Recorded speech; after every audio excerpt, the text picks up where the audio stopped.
Hi everyone, so in this video I wanted to talk to you about eyes and constitution. So you see the two pictures here, and the one that is on the left, do you see how the fibers, and the fibers are those lines going around the eye?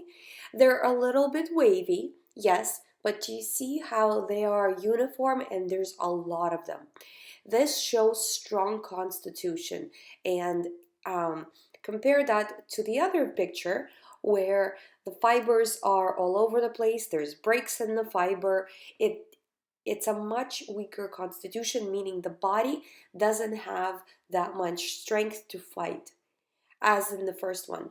So when you see people who are drinking sodas every day and smoking and are living to their 90s and or more, um, those are the people with strong constitution. Also, people with strong constitution tend to get sick less generally, and when they do get sick, they recover faster than people with weak constitution.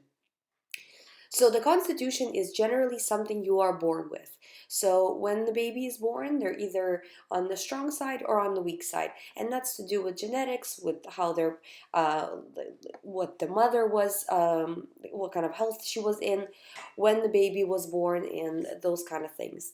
Now, there are things you can do to fix your constitution, and that is, again, just like we talked about, going to a more natural diet and natural lifestyle.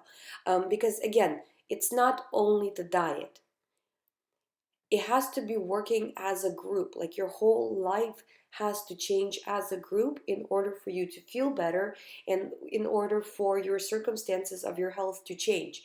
So it's, you know, how people sometimes say, well, I'm just going to cut out the sugar, or I'm just going to cut out the meat. That's all good and that's all needs to be done, but it has to be everything. Your whole life has to change.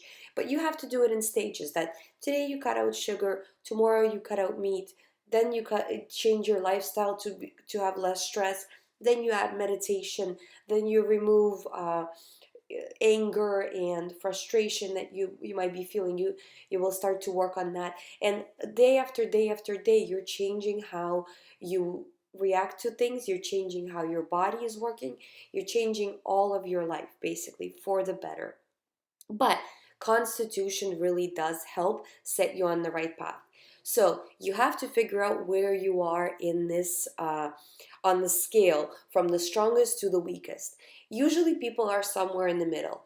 If you are in the strong one, very well, you're going to recover that much faster. And if you're looking to change your eye color or something just like kind of like superficially rather than worrying so much about your health, then you're going to change your eye color a lot faster. Basically, with strong constitution, any changes you're going to have, you're going to get them a lot quicker. If you have weak constitution, you're starting out in a weak space, you will still get that. It's actually much more important for you to work on yourself. Not that it's important for everybody. That's not really true. It's important for everybody. But if you have a weak constitution, you have much more of a chance of getting sick. So it's more important for you, meaning that you might have a more pressing need to do it now rather than later. Because your chances of developing something serious are much more prone because you already have weaknesses in those areas. And you can map it out, like even this eye right here, you can map it and see where those lacunas, which are the breaks in the fiber, the holes in the fiber, where they are in relation to the organs on an iridology map, and see where your specific weaknesses are, so you are aware of them and you're taking the steps to protect those specific organs. Generally speaking, most people have problems with their kidneys, with their adrenals, with their liver, things that are filtering. Those are those are the things that are suffering the most, as well as the GI tract, because when we eat foods and we're so far away from the diet that we were supposed to be eating, so when we're eating the foods that are unnatural to us, the GI tract suffers the first because that's where everything falls into first. So that's just a little bit of an overview, and then you can see where you are in this chart, and then you can have a better understanding about your health. I hope this helps. Guys, please don't forget to subscribe, and I'll see you in the next video.